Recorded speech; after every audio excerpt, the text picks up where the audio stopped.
Valentine's Day was just a few days ago, and while talking about money may not seem the most romantic of conversations, studies have showed that couples really need to be on the same page financially to lead to a healthier relationship in the long term. Local financial professional Ernie Burns from Burns Estate Planning is here to talk about that one. Good morning, Ernie.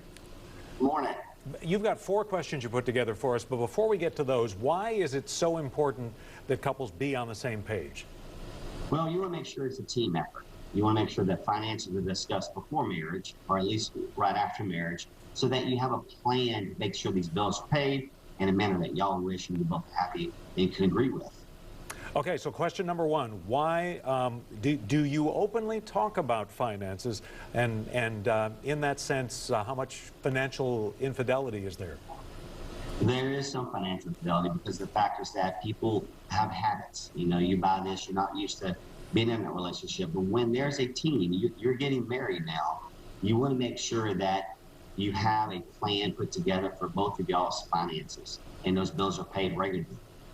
Well, and that, that kind of brings us to debt, too. How important is it for everybody to realize how much debt, the other person has before you say I do, and to have the same kind of views about how to tackle debt? Yeah, well, debt's not always a bad thing. It depends on your situation, financial situation. But you need to talk to one another about your debts going into that marriage or prior to that marriage so that you can make the sound decisions. And then if there's a big difference in income, you can sit down and talk about that and make sure that debt's paid off regularly in a manner that you both agree to.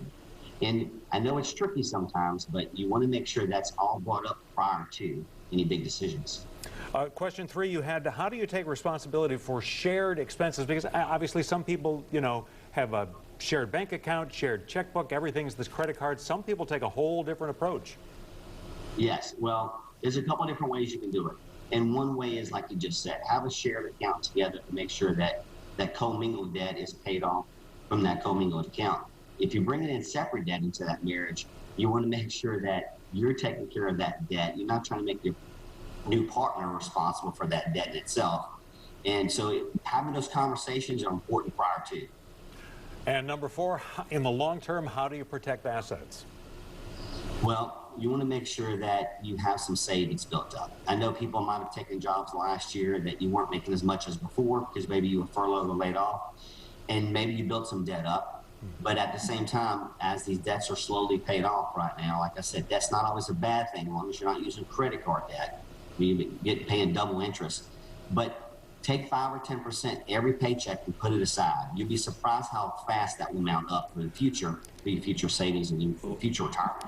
We're almost out of time here, unfortunately, but I think this is a really important question. That is, what if you do all these questions and he's over here and she's over there, and I mean, what do you do about that? Well, when you can't agree to anything, okay, you're having issues there, basically take some classes on financial responsibility, or maybe sit down with a third party, somebody that doesn't have any sway on either side, in other words, not your parents, and basically get their opinions on everything. And if that fails, sit down with your church member or your pastor and talk about it with them and get their insight on it. It won't be the first time they've been asked this. Interesting. All right, Ernie Burns, thanks so much as always, Ernie. Thank you.